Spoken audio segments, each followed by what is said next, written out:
You're watching News Night here on Arise News. I'm Amaka Ude. I'm Rotimi Michael Kade in Nigeria's capital, Abuja.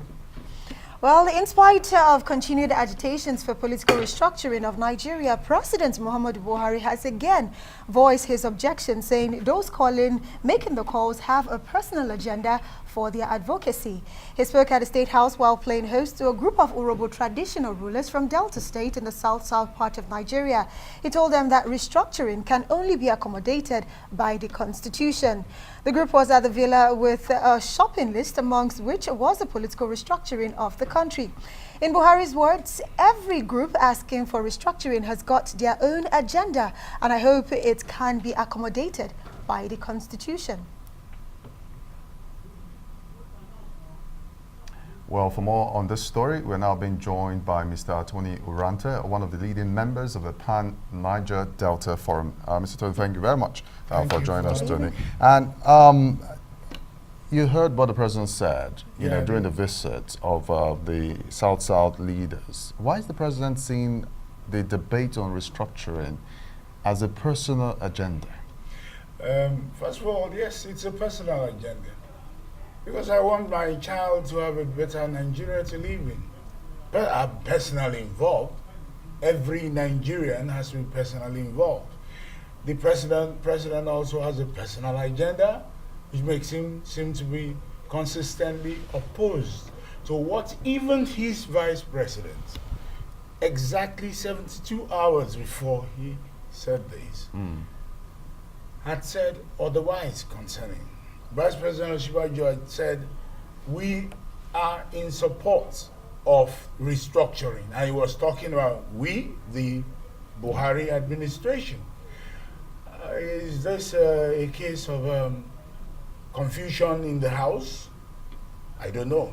But one thing I do know is that the president has not been known for being pro-conventional wisdom.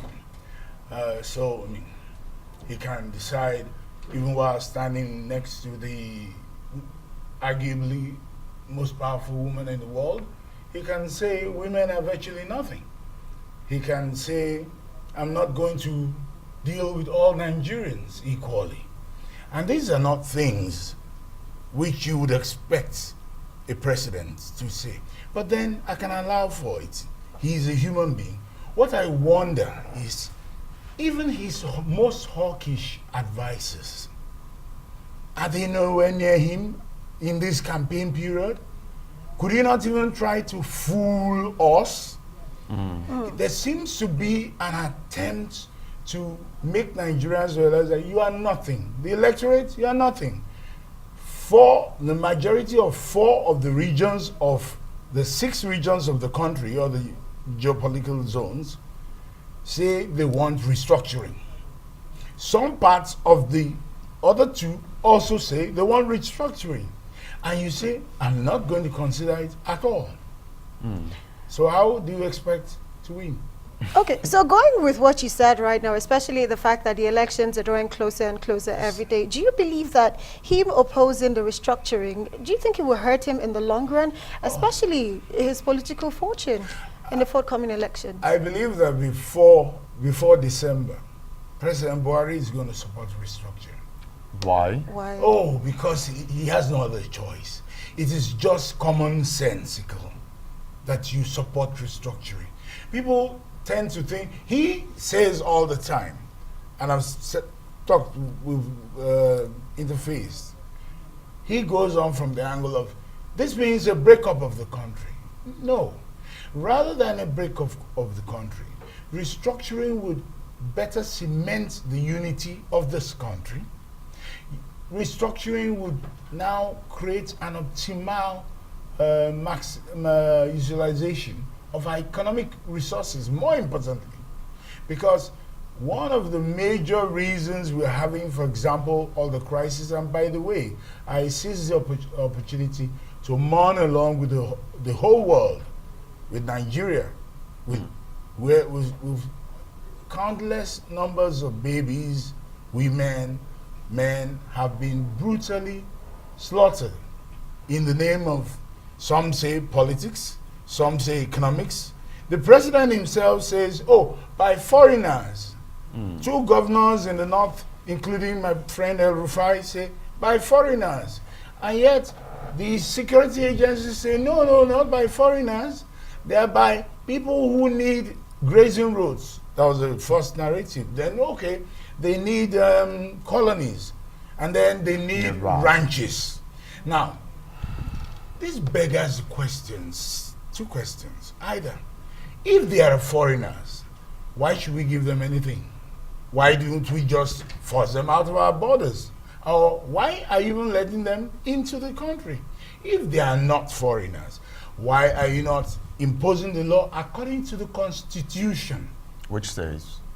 Because the Constitution states that this is a federation. The federal government has no right or authority to impose on any state of the federation ranches. Now, those are the things we are fighting for. But some of the states that have volunteered to perhaps cut part of the portion of their state for ranching are still having people slaughtered. Even Zamfara, that does not seem to have any stake in the whole game, is having people slaughtered. So we have sat down and we have looked at it all. The president has also said it's because of economic limitations. Okay, so try to make the states more viable. And the only way you can do it is by making them look inwards to develop their people, which is their primary resource, and their other natural resources. Okay. And you can only do that with restructuring. Okay, so can you explain to us why restructuring at this particular time is so important to Nigeria and Nigerians at large? It's not at this time. For example, I wear an alternative cap. I'm the executive secretary of the Nigerian National Summit Group. And that group had been clamoring for restructuring from when OBJ, the Obasanjo, was in power. And we did get some form, start moving towards it with the National Conference of 2014. And don't forget, every member of that conference voted for the report. And the report states unequivocally that there must be restructuring for Nigeria to sustainably continue as a united and prosperous country. All right, well, the president has said so many things. In fact, the first time when he came back from London was that, well, this issue of restructuring is a constitutional issue. And the National Assembly has the, will I say, the constitutional powers to actually change the laws. We have not seen National Assembly act since then about the restructuring. They have. You see, but what they have done has been too little, not fast enough. So they're carrying out reforms of the Constitution, which will eventually lead to restructuring. But what the president should have done is not, right even at the beginning of his tenure, toss the whole of the reports of the 2014 conference into the trash can and say categorically he wasn't even going to consider it. Now, if he could send that, an executive bill could be sent from the presidency asking the National Assembly to consider the national, the Waterways Resources Management bill. Then that same way, he can send a restructuring bill if he's so interested. Right. So let's stop passing the buck. He is Mr. President. I respect him, but I do not love what he's doing. All right. Thank you very much. Thank you so much. Yes, the Secretary of the Pan and Niger Delta Development Forum. I'm just a member of the National Working Committee. Okay. Oh, okay. Thank you so much for being here. All right. And